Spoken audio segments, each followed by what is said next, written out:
men, and I use the term loosely. Hey, welcome back to the 59 XLH project. Got a little snafu going on. Yesterday, I kind of test fit the rocker boxes. They're sitting on the engine with just a couple of screws holding them on because I'm missing some material I need to make the studs to accommodate the brass nuts that I plan on using. Anyway, the parts I need to finish that that part of the rebuild should be here today. These are, of course, the pushrod tubes. This is a stock spring cup, and this is an aftermarket one I bought from XIII. And of course the clips, if they'll stay put, go in up here to hold the inner tube extended. And it might not be obvious in the video, but this is obviously beefier than this, the stock one. And on some engines I've even noticed when I'm putting the stock ones together and I compress the spring and push this down, that the back of the stock spring cup hits the fins and you kind of got to jimmy it around to get it to work. So I regard that as perfectly normal for the system. However, there's no way that this rather beefier spring cup is going to work. And I know this because I've test fit a couple. And I can't get the bottom of the pushrod tube cover and the top to line up with the tappet block and the counterbore and the rocker box. So there's a problem. So I'm going to need to do at least one or two things, probably both, is I'm going to turn these down to make these more similar to this. And this is going to be kind of a tricky operation because you can't grab onto it. I mean, I could grab onto this end and turn down this side, then turn it around, grab this end and turn down the other side. But unless I zero them out perfectly on the lathe, they won't line up. The lathe runs a little off center, and it'll be off center by probably 3/1000 of an inch. And of course, I want it to be perfectly smooth. But I have an idea for how to make an arbor to hold on to this thing so I could turn it all in one operation. Problem number one. Problem number two, and I could gaff off this whole thing as, crappy V-twin. But I think I'm going to gaff it off on V-twin and made in India cylinders. This fin right here in particular wants to hit the pushrod tube cover even without the spring cup on it. So I'm going to need to get in there, I think, and grind some of this fin off. Well, of course, it's all installed, it's all painted, it looks nice. So I'm going to have to mask the hell out of this engine to keep the grit from getting in all the places it shouldn't get into, and then, of course, repaint it. So there's a little bit of an issue there. There's a little bit of an issue here. The gasket protrudes past the edge of the cylinder. So I'm going to have to get in here with my grinder or Dremel tool, whatever I end up using, and trim that down. And I may end up grinding a little bit in through here. And as stated, that's going to make a hell of a mess.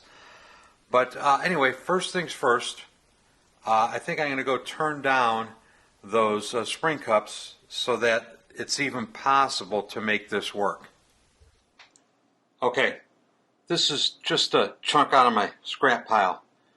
And I'm going to turn the outside diameter of this down to match the inside diameter of one of the spring cups. So I got about 40 thou, well, more like 50 thou to remove from this piece of scrap. So I'm going to go ahead and do that.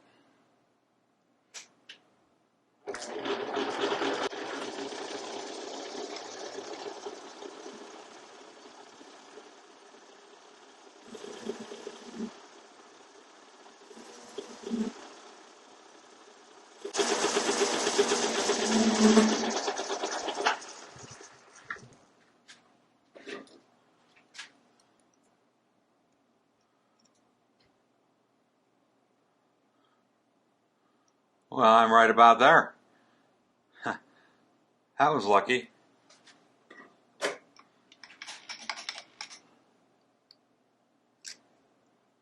Perfect.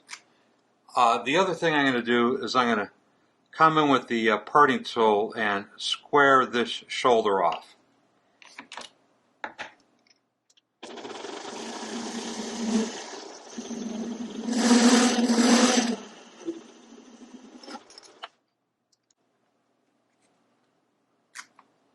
A little bit of a burr on there. Let's get rid of it.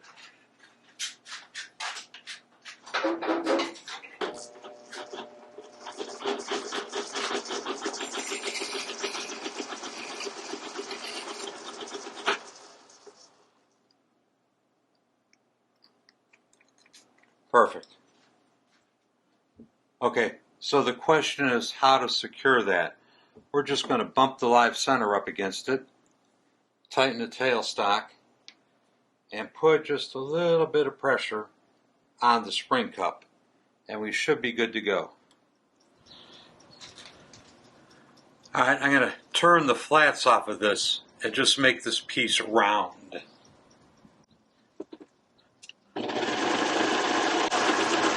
Going to touch off on it.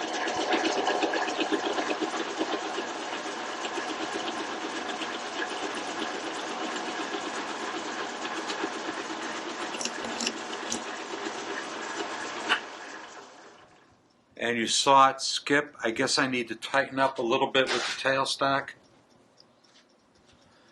So let's see what happens.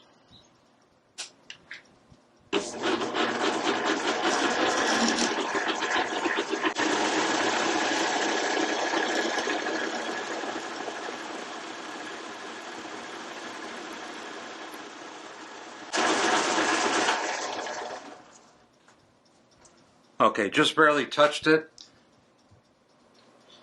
I'm going to remove 20 thou.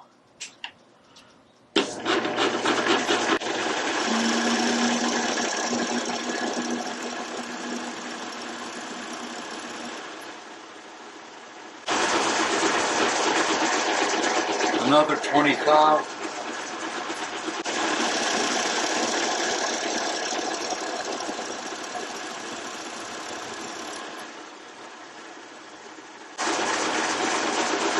Another 20.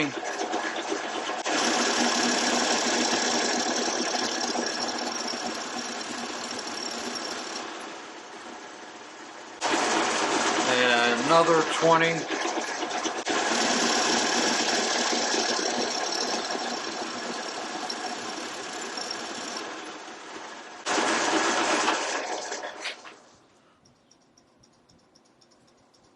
I still got quite a bit to take off, but it's looking good.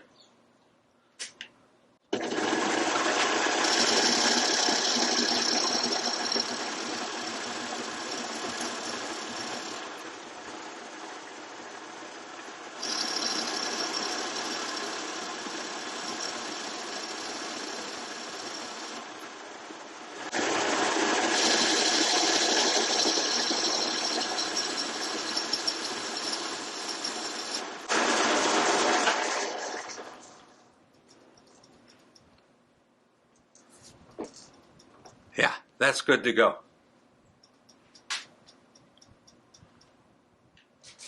I'm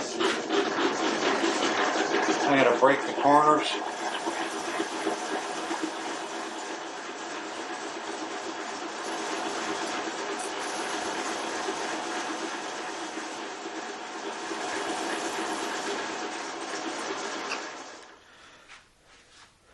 Okay, one of the four push rods fits without further modification.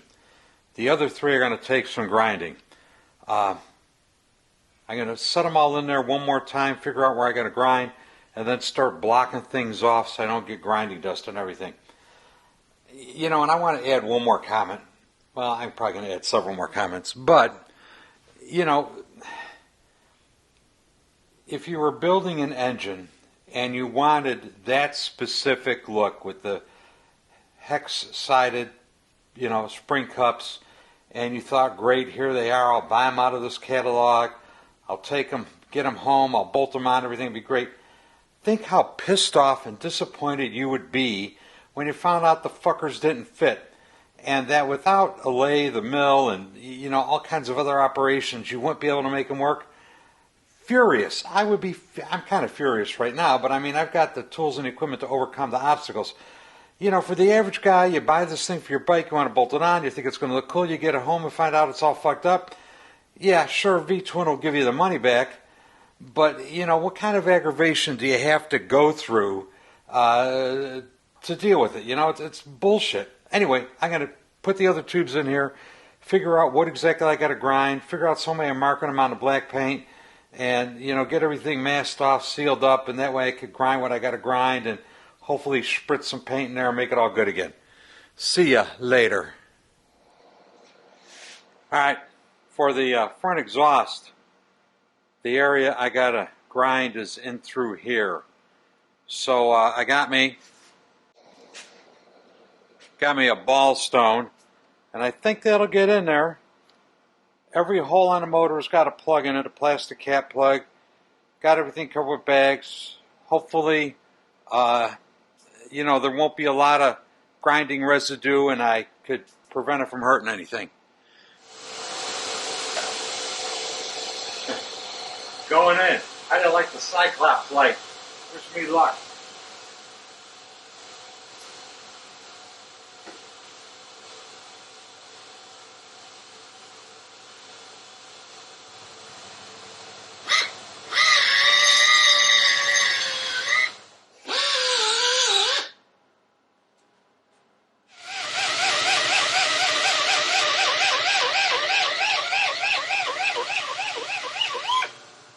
This fucking thing. Unbelievable junk.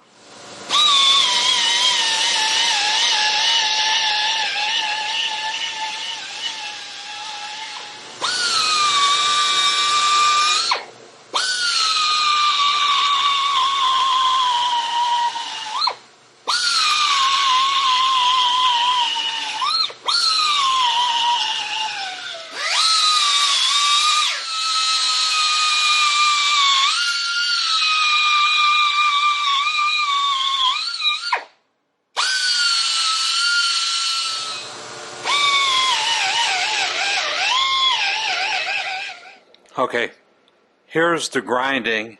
The rear intake took quite a bit.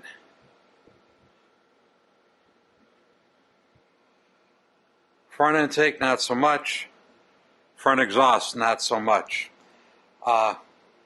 Whether this is all the fault of V-twin and the way those brass covers were designed, or whether it was partially the fault of the Indian cylinder maker and the shape of the cutouts over here, I don't know.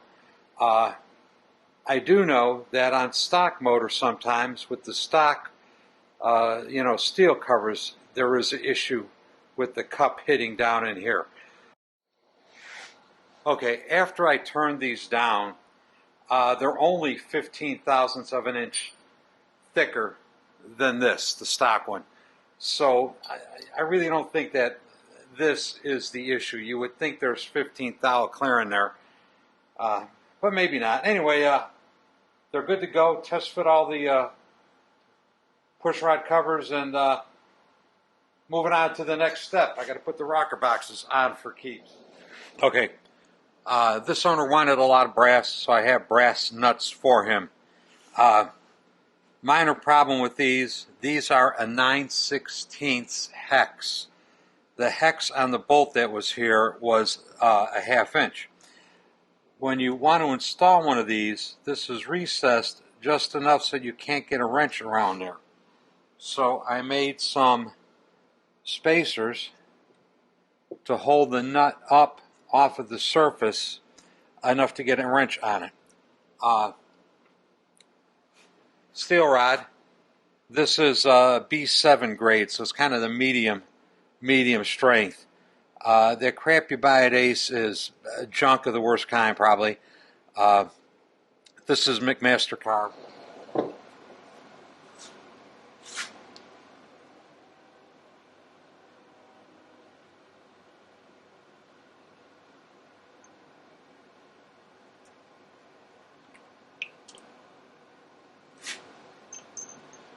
Yes, I know I said Loctite is bad, but I'm going to put a drop of Loctite on each one of these to hold the nut to the piece of threaded rod.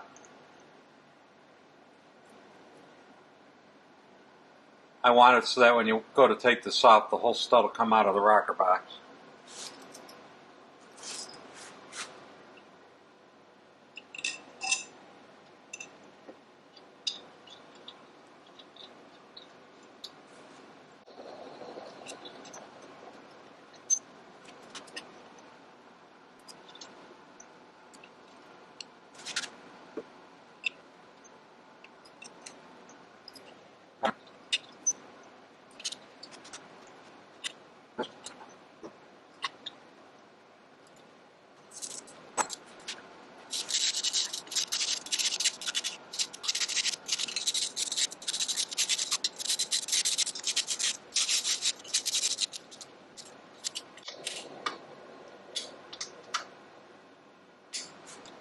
Man, it was a long time coming.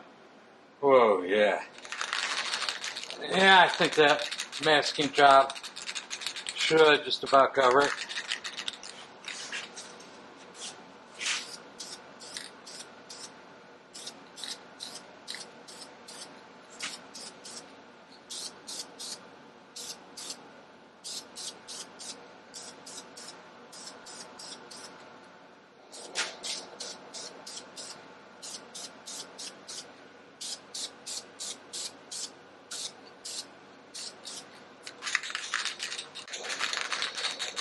Oh, you can't even tell. All right, I'm going to call that good. Okay, want to see something else that toasts my testicles? This is the upper push rod cover tube cork gasket.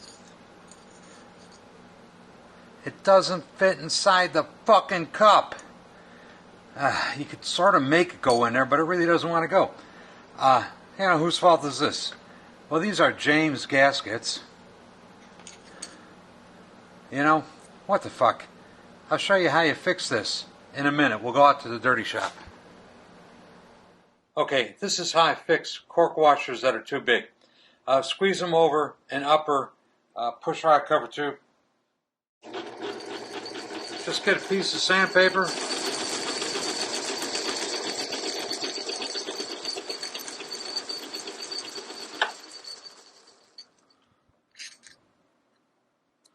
Beautiful. You know, and as always, my bitch, why should a guy have to go through this? You bought a gasket set. Why can't it fit the first time? Don't these people who make this shit ever measure anything? This project is rapidly drawing to a conclusion here. You guys have seen me do push rods before, so let's just say the push rods got installed. You guys have heard me bitch enough about the crappy aftermarket rocker box feed lines. I've taken to using 1/4-inch compression fittings for the fittings, of course. For the actual line, I'm going to be using automotive nickel steel brake line that's copper plated.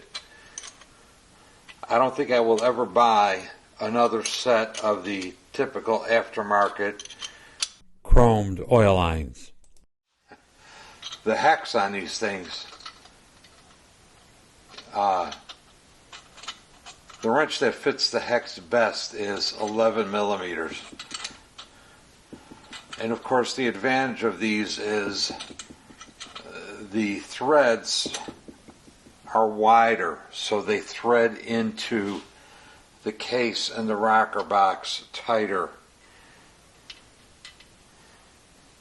Available at your Ace, your local Ace I don't know, these things were kind of expensive, $5-6 a piece probably. But at the end of the day, you're going to get a more secure, less likely to leak connection. For the actual line, I'm using the nickel copper automotive brake lines. You know, interestingly enough, when you have a fitting that doesn't bottom on the hex, the fitting, of course, sticks out farther. And in that eventuality, the chrome-plated steel lines might work just fine. Let's get one and see. Yeah, here's a steel line. You know, and yeah, as long as the fitting sticks out of the rocker box and the crankcase farther, there's enough fitting sticking out to capture the tube. So these chrome ones would work with these fittings. But this owner wanted brass, so he's getting brass and copper.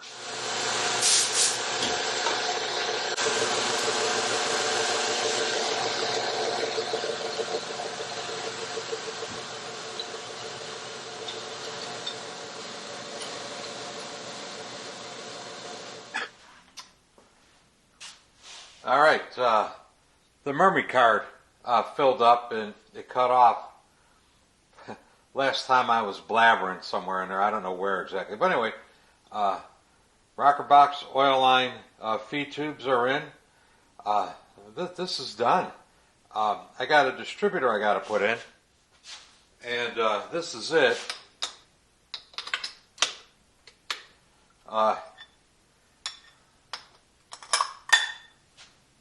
It's chrome.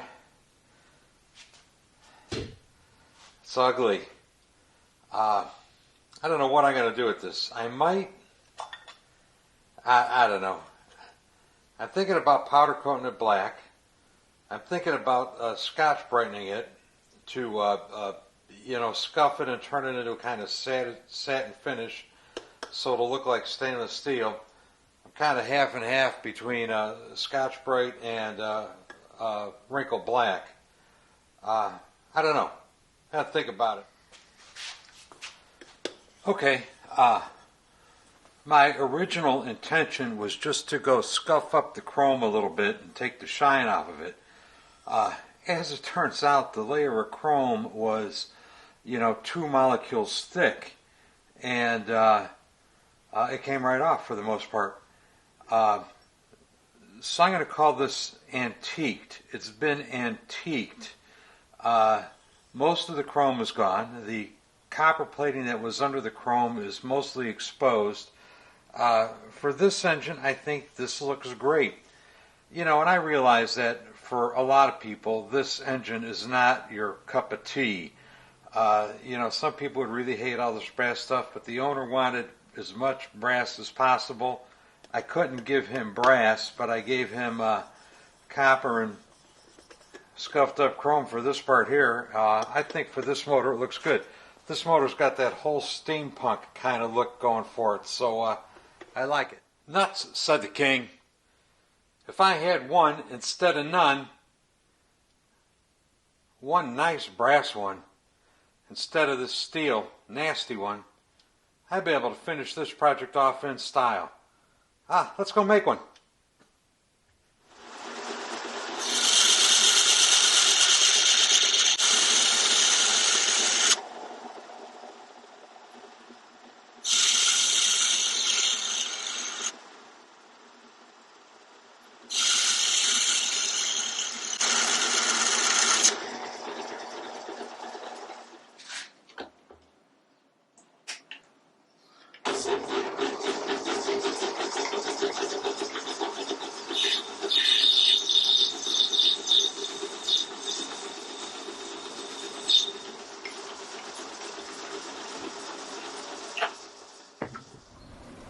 Okay, in order to accommodate the camera, I'm actually standing on the back side of the lathe.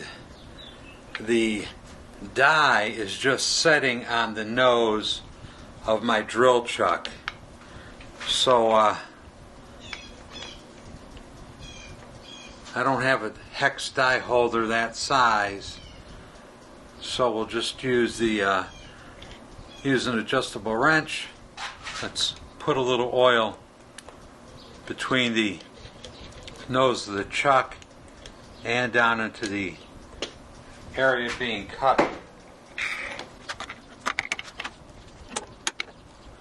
Feels like it's cutting pretty well.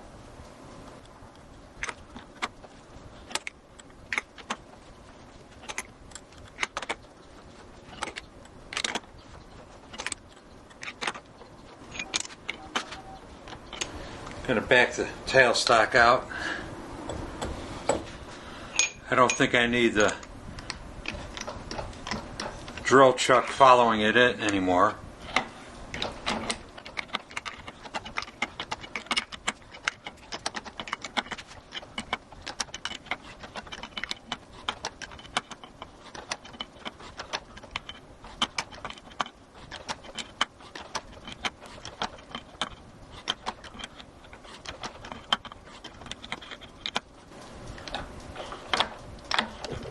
All right, that should do it.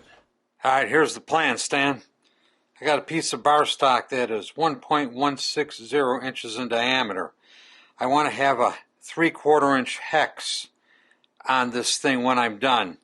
So you take 1.160, you subtract 3/4 of an inch, 0.750. That means I've got 410 thousandths of an inch of material to remove, 205 thousandths on each side. So if I put this in a collet block, touch off on the top side, then come down 0.205, that'll give me 1 hex. And I just rotate the collet block around and it should give me the hex I want. I probably am not going to be able to do 205 in one pass. Probably have to do 30 or 40 thou at a time. Anyway, that's the plan. So we'll give it a try, see how it works.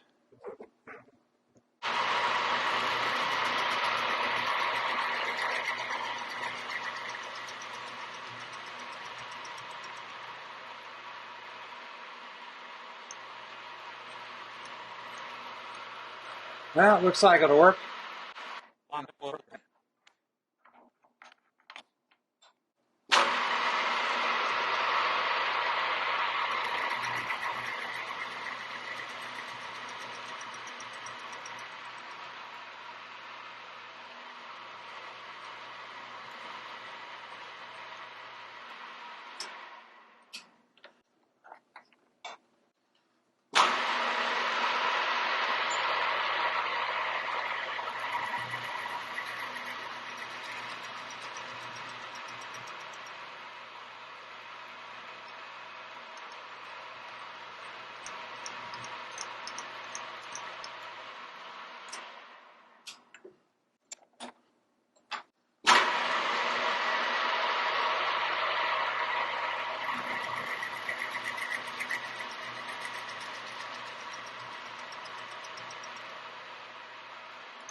All right, you got the idea.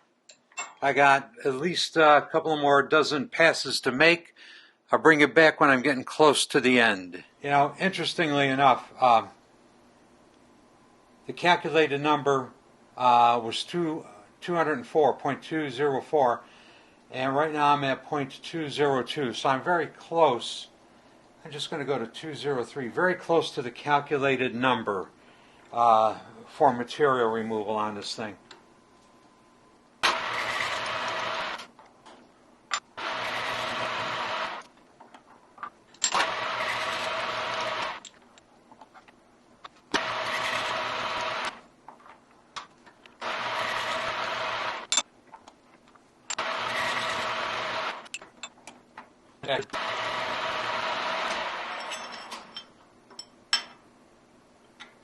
Oh, and now the wrench fits nicely. Perfect. So the next thing I got to do is I left this piece a little longer than it needed to be. I got to get it back into the lathe and shape the head. All right, in order to hang on to this without damaging the threads, I ran it into the die. The die is big enough that it seems like it's going to hold it square in the chuck jaws. And we'll take off this waste material and should be done pretty much.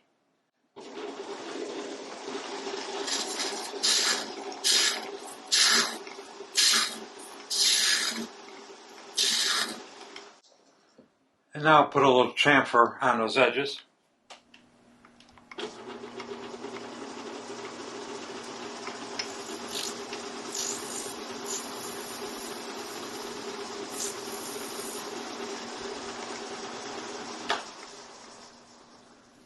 Oh, that looks good.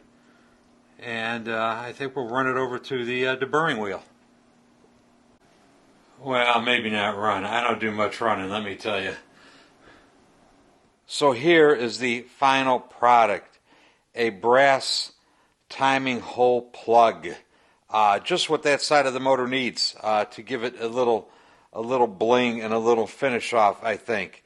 A little longer than the stock one, so that it'll catch a few more threads and be a little more strip resistant.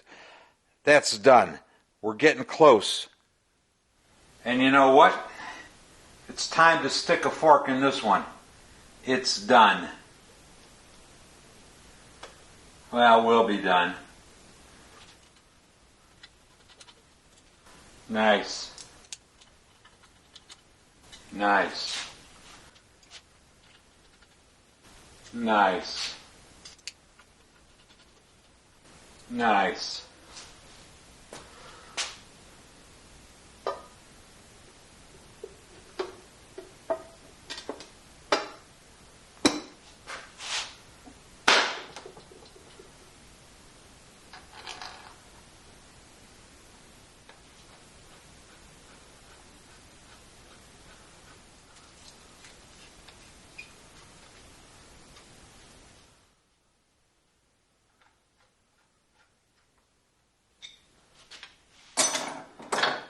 And now I think the finishing touch, so to speak.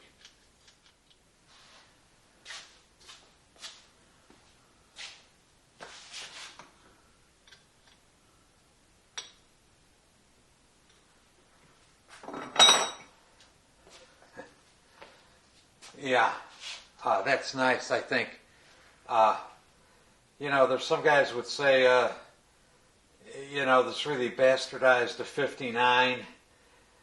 And, you know, there's some truth in that. I mean, this is a pretty good set of crankcases, except for that one area of cracks by the generator. Otherwise, these cases were very nearly perfect. Jesus. But, you know, it doesn't get much better than this. You know, I don't know. The brass is kind of nice on there. I don't know that I would do it on my own. Brass rocker shaft caps, push rod tubes, oil lines, the antiqued distributor, custom brass nuts, the brass screws, brass acorn nuts here, brass acorn nuts on the rocker boxes. That's pretty spiffy. And I hate to say it, but this motor's going to France. The owner lives in France. But I hate sending these things back overseas. You know, they're American. They kind of belong in America.